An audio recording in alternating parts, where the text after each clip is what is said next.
uso sa Divisoria naghahunting ng murang school supplies. Yung ibang taga Malabon sa warehouse mismo pumupunta para makadiskwento ng malaki. May ulat on the spot si Jamie Santos. Jamie! Maris, pasukan na bukas ng mga estudyante pero marami sa ating mga kababayan ang humahabol sa pamimili ng gamit ng kanilang mga anak at ibang kaanak. Ang ilan mas piniling mamili sa mga warehouse para makamura.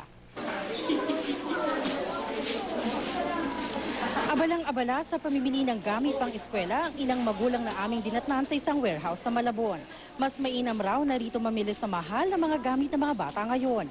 Aabutin din daw ng doble ang presyo kapag sa mga malalaking mall. Kaya naman yung ilan sa aming dinatnan dito sa warehouse, kahon-kahon ang mga napamiling gamit.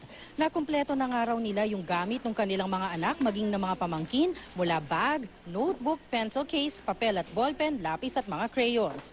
Ultimo plastic cover at Manila paper, murang-mura raw dito. Halos kalahati ang baba ng presyo kumpara sa mga mall.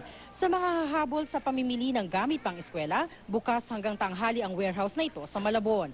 Bukas araw ng Lunes mula alas 8 hanggang alas 5 ng hapon, bukas sila para sa mga mamimili. At yan ang latest mula rito sa Malabon. Balik sa iyo, Mariz. Maraming salamat, Jamie Santos.